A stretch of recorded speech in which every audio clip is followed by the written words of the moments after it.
Assalamualaikum warahmatullahi wabarakatuh. Perkenalkan, nama saya Ayu Asari dari kelas TKJ 12-2. Saya di sini ingin mempresentasikan materi tentang AIJ atau Administrasi Infrastruktur Jaringan. Apa itu AIJ? AIJ adalah sebuah pekerjaan dari para administrator jaringan yang bertugas untuk mengatur sebuah jaringan komputer baik skala kecil maupun skala besar. Tugas-tugas administrasi infrastruktur jaringan yang pertama, menginstal dan mengkonfigurasi server. Yang kedua, menginstal dan mengkonfigurasi application software. Yang ketiga, membuat dan mengolah user. Yang keempat, backup dan restore file. Dan yang kelima, mengkonfigurasi keamanan sistem. Dan yang keenam, menggunakan tool untuk memonitor keamanan jaringan. Macam-macam alat infrastruktur jaringan. Yang pertama ada router. Router merupakan perangkat jaringan yang berfungsi menghubungkan dua jaringan atau lebih sehingga dapat dikirim dari satu jaringan ke jaringan yang lain. Yang kedua ada wireless card. Wireless card merupakan salah satu perangkat jaringan yang dapat menghubungkan dua device secara nirkabel atau tanpa menggunakan media kabel. Yang ketiga ada LAN card. Sama halnya dengan perangkat jaringan yang lain, LAN card juga berfungsi menghubungkan dua atau lebih komputer dengan menggunakan media kabel. LAN card juga bertugas mengubah aliran data yang berbentuk paralel menjadi berbentuk serial sehingga dapat ditransmisikan melalui media jaringan seperti kabel UTP. Yang keempat ada modulator.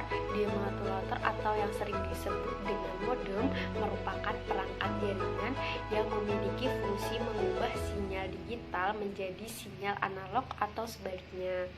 Yang kelima ada bridge. Merupakan perangkat jaringan yang memiliki fungsi suatu jaringan sekaligus membuat sebuah segmen jaringan. Ada hub. Hub merupakan salah satu perangkat jaringan yang bertugas mengubah sinyal transmisi jaringan di mana hal tersebut dimaksudkan agar kedua komputer atau lebih dapat saling terhubung. Yang ketujuh ada switch. Merupakan perangkat jaringan yang memiliki fungsi hampir sama dengan hub, tetapi perangkat ini lebih pintar daripada hub karena dapat mengatasi masalah konsilian data. Tidak hanya itu, switch juga memiliki beberapa kelebihan seperti kecepatan transfer data maupun luas jaringan yang jauh lebih bagus daripada hub. Yang ke-8 ada kabel jaringan. Merupakan media transmisi berbentuk kabel yang digunakan untuk menghubungkan dua komputer atau lebih untuk saling bertukar data. Ada beberapa jenis kabel yang biasa digunakan seperti kabel UTP, STP, koaksial maupun fiber optik. Yang ke-9 ada radiator. Adalah perangkat jaringan yang memiliki fungsi memperluas jangkauan sinyal Wi-Fi dari server agar perangkat lain bisa terhubung. Yang ke-10 ada access point. Berfungsi menghubungkan dua jenis jaringan yang berbeda, yaitu antara jaringan wireless dan jaringan LAN. Di materi AIJ ada membahas pembahasan soal FUKK paket 2 tahun 2019. Dalam kegiatan uji kompetensi ini, Anda bertindak sebagai teknisi jaringan. Tugas teknisi jaringan adalah merancang, bangun, dan mengkonfigurasikan sebuah Wi-Fi router berfungsi sebagai gateway, internet, web proxy, DHCP, server, dan firewall.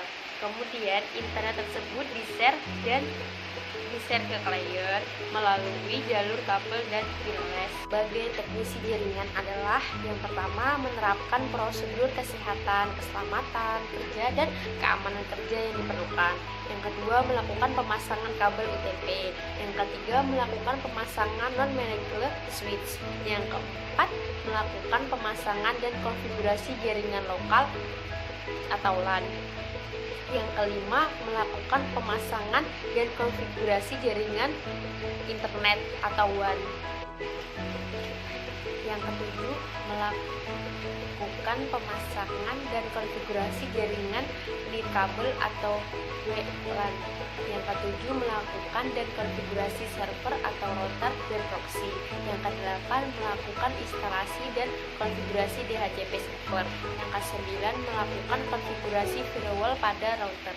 Yang ke-10, melakukan pengujian di DPC klien yang terhubung pada kabel. Yang ke-11, melakukan pengujian dari laptop klien yang terhubung pada wireless. Konfigurasi router mikrotik. Yang pertama, mengganti nama interface yang ada pada mikrotik agar mudah dalam konfigurasi. Yang kedua, konfigurasi mikrotik sebagai internet gateway. Tujuannya agar kalian bisa terhubung dengan internet. Mikrotik memiliki dua langkah. Satu langkah berfungsi sebagai antarmuka yang terhubung dengan jaringan internet, dan yang satunya berfungsi sebagai antarmuka yang berperan sebagai gateway jaringan lain. Mengkonfigurasi mikrotik sebagai internet gateway. Yang keempat, konfigurasi mikrotik sebagai NTP klien. Router mikrotik harus bekerja berdasarkan waktu, baik tanggal, hari maupun jam. Misalnya, ingin memblokir akses internet di luar jam kerja ataupun memblokir beberapa situs pada jam-jam tertentu untuk menghindari ketidakakuratan konfigurasi waktu, maka pada mikrotik perlu dikonfigurasi NTP atau Network Type Protocol. NTP adalah protokol yang digunakan untuk sinkronisasi waktu, hari, tanggal, bulan, tahun, dan jam. Aturan perangkat-perangkat jaringan. Yang kelima ada DHCP, adalah protokol yang dipakai untuk memudahkan pengalokasian alamat IP dalam satu jaringan yang sama. DHCP terdiri dari DHCP server dan DHCP client. Konfigurasi statik DNS sama dengan ketika akses ke HTTP sama dengan www.mikrotik.com dialihkan ke website http://bsnp-indonesia.org. Yang ketujuh, membuat firewall agar IP 192.168.2/192.168.1.50 tidak dapat ping ke router dengan perintah IP firewall filter add claim input di ST address sama dengan 192.168.1 dan 0/24. Protokol KMP ESMC address sama dengan 192.168.1.1.168.1.5 action dengan drop. Yang kedelapan, secara default user yang ingin mengakses atau login ke router akan tercatat di login di mikrotik. Yang kesembilan, buat rule filter yang mengizinkan permintaan HTTP dan HTTPS dan klien network ke internet. Yang ke-10, setting hotspot pada interface Wi-Fi. Yang ke-11, membuat SSID nama peserta Discord proxy. Yang ke-12, konfigurasi web proxy pada mikrotik. Proxy adalah suatu aplikasi yang menjadi perantara antara klien dan server, sehingga klien tidak dapat berhubungan langsung dengan server-server yang ada di internet.